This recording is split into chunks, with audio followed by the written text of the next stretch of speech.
समझेंगे कि smart contract क्या होता है। स्मार्ट कॉन्ट्रैक्ट एक प्रोग्राम है जो कि ब्लॉकचेन नेटवर्क पर काम करता है। So it is a contract similar to the contract written on the paper, लेकिन यहाँ यह कॉन्ट्रैक्ट या कोड पेपर या नॉर्मल डेटाबेस में स्टोर होने के बजाय ब्लॉकचेन में स्टोर रहता है, और जब इसमें मेंशन कंडीशन सैटिस्फाई हो जाती है तो कोड ऑटोमेटिकली एग्जीक्यूट होता है। 1994 में एक अमेरिकन क्रिप्टोग्राफर निक ज़ाबो ने यह टर्म कॉइन किया था। इसकी हेल्प से दो पार्टीज आपस में कॉन्ट्रैक्ट साइन कर सकती हैं without the need of any third party. जैसा कि आप देख सकते हैं, traditionally two parties contract sign करने के लिए किसी थर्ड पार्टी पर डिपेंडेंट होती है, जबकि स्मार्ट कॉन्ट्रैक्ट की हेल्प से हम थर्ड पार्टी को हटा सकते हैं। इसके लिए जो भी पार्टीज स्मार्ट कॉन्ट्रैक्ट में इन्वॉल्व होना चाहती है वह terms, rules and conditions specify करती है। इस केस में पार्टीज का आपस में कोई ट्रस्ट नहीं है या वे एक दूसरे को जानते नहीं हैं।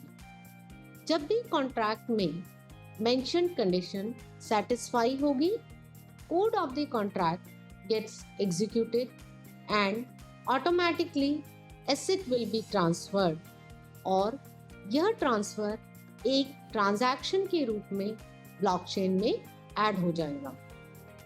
अब इसे हम एक एग्जाम्पल से समझते हैं।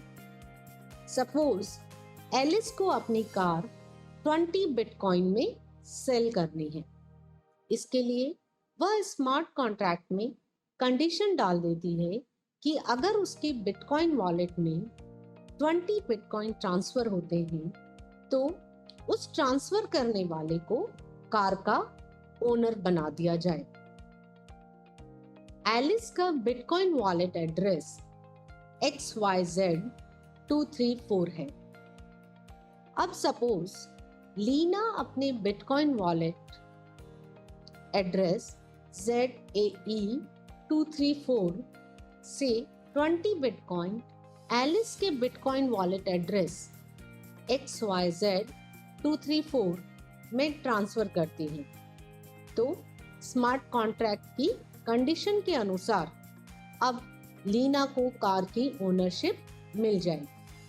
उसके लिए यह ट्रांजैक्शन एक ब्लॉक का पार्ट बनेगा तथा उस ब्लॉक को ब्लॉकचेन के माइनर्स वैलिडेट करेंगे। तब यह ट्रांसफर ऑफ ओनरशिप होगा।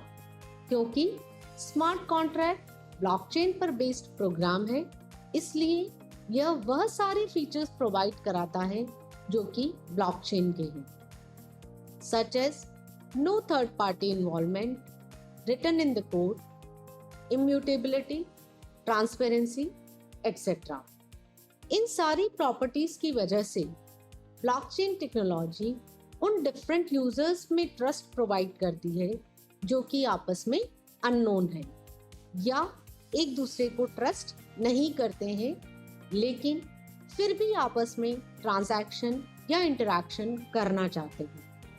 इसलिए आजकल ब्लॉकचेन टेक्नोलॉजी का उपयोग सिर्फ फाइनेंशियल ट्रांजैक्शन में ही नहीं बल्कि दूसरे फील्ड में भी होने लगा है।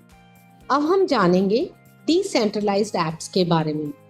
डी एप्स वो एप्लीकेशंस होती हैं जिनका कोड एक decentralised system such as blockchain पर रन होता है।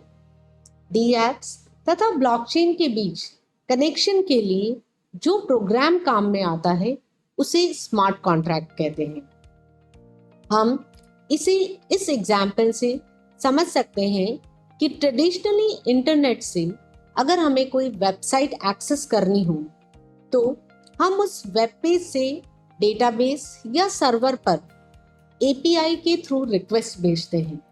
इसी प्रकार अगर हमें डी एप्स के यूजर इंटरफेस पेज को एक्सेस करना है तो उसका डेटा ब्लॉकचेन में स्टोर रहेगा तथा उसे एक्सेस करने के लिए हमें एक प्रोग्राम की ज़रूरत होगी जिसे स्मार्ट कॉन्ट्रैक्ट कहते हैं। इस स्लाइड में यह बताया है कि अगर हमें tbc.com पेज एक्सेस करना हो तो उसे ट्रेडिशनल सेंट्रलाइज्ड मेथड से कैसे एक्सेस किया जाता है तथा उसी पेज को DApps जो कि स्मार्ट कॉन्ट्रैक्ट को यूज करता है की हेल्प से कैसे एक्सेस किया जाता है बिना किसी सेंट्रल सर्वर के।